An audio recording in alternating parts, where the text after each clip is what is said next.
In today's video, I'll be playing a rapid game where I'll be explaining my thought process as best as I can. You're going to see me come up with middle game plan and end game strategy.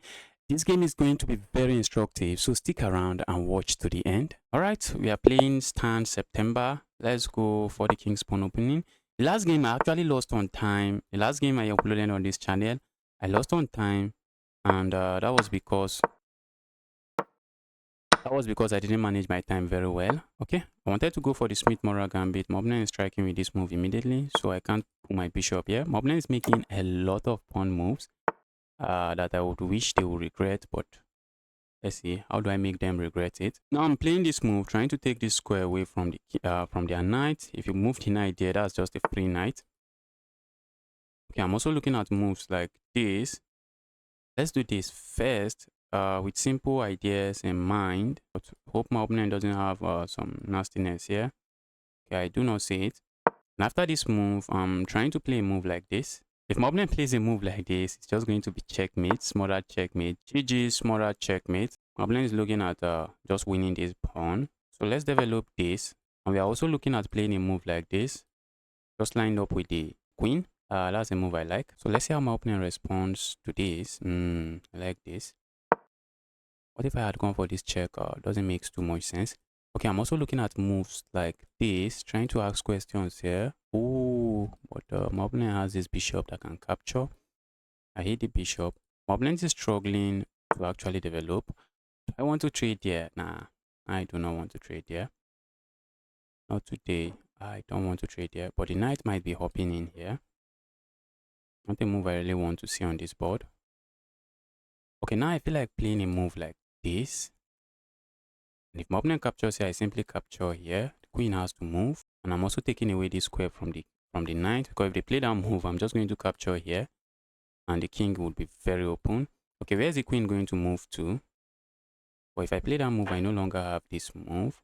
What if I just capture here and land a check here? Yes. What was I even calculating? That should be good, I guess. That should be very good. My opponent will have a king that is stuck on the center of the board. What more could I be asking for? That's a pawn, but I'm really not interested in the pawn. I'm looking at playing a move like this, maybe trying to land another knight here. But the moment I play a move like this, I lose this pawn. So let's bring this piece here. Should I worry about my opponent trying to kick my knight away? Should I worry about this move? Is that a move I should worry about? Trying to kick the knight away. What do I do then? Okay, I want to replace the knight with a different knight, but I will be leaving this hanging. So you always want to think about your opponent's move, and I suspect my opponent is likely going to play this move. Suspect my opponent is likely going to play that move, and I do not want to lose this. So what can I do here? What can I really do here? All right, I feel like putting my queen here, trying to bring my queen here. Let's do this. So when my opponent plays this move, I just bring a queen here, and the queen is going to be very nasty there. So let's see what my opponent plays. Should have been some interesting move, but I do not have it. All right, just trying to cross check again. Let's go. If my opponent captures here is bad, because I'm just going to capture here with check, and they will be losing this rook. They'll be losing the rook. And this pin is very nasty, guys. That's an amazing pin.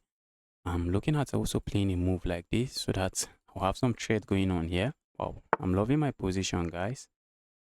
I am loving my position. Trying to bring my rook there. That should not be bad. Let's bring the rook here. My opponent wants to go for a pawn, but with the kind of danger lurking around my opponent's king, if my opponent gets greedy and go for a pawn, be my guest, bro. Ooh, my opponent can capture here. How did I miss that? I missed that, guys. I missed that. My opponent can capture there. Wow. Oh, I didn't think too much about the move. I just thought they were looking at this. Oh, but they went there. That cannot be good. Yes. That should not be good. Let's capture here. Did I just blunder? What if my opponent captures here? I think that would be a bad move, because I can then capture here. And if my opponent captures here, I have this check. My opponent would love to deliver some background checkmate. I have this check. I have that check. Opponent has to be careful where they put their king. And I think it's just going to be checkmate here. Let's say I go for this check. Let's cross check. I go for this check. The king is forced into this square. I land this check and it's just going to be checkmate. Let's go. It's just going to be check here and checkmate here. Look at my back rank. Opponent would like to take advantage, but good luck. And that's a beautiful checkmate.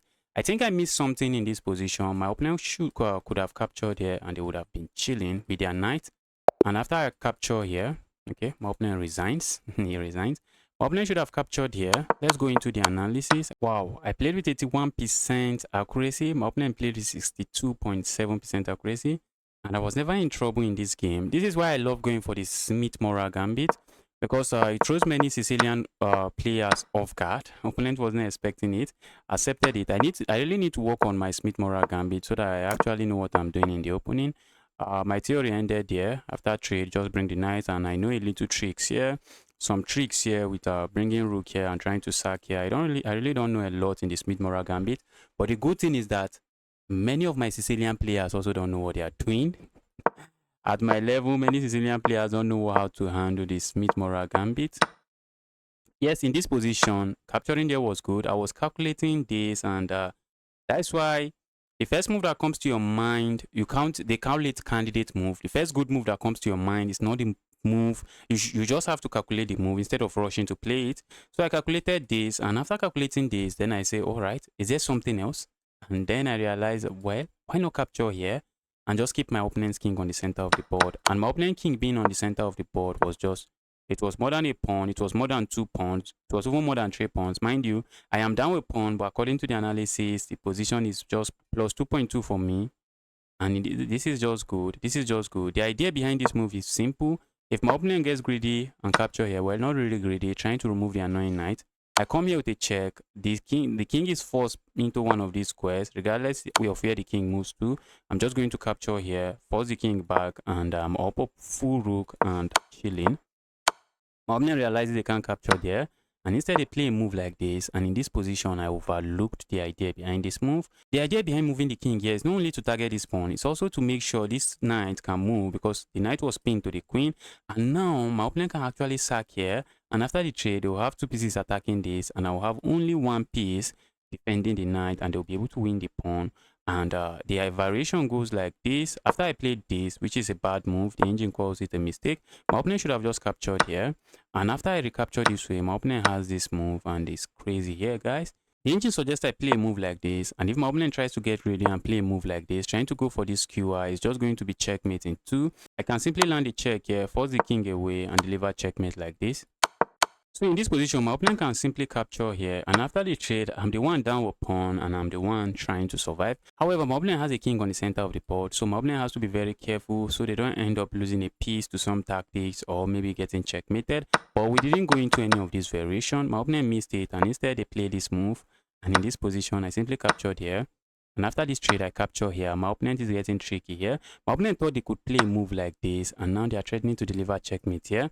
But then my opponent missed something here. What they missed is that I can land a check here, and now the king is forced into this square. The king can't move into this square. The king can't move into this square thanks to my knight. And after the king moves here, I land a check here, and on the next move, we deliver a check here, and my opponent resigns. Guys, if you have made it this far into the video, don't forget to like and subscribe to this channel.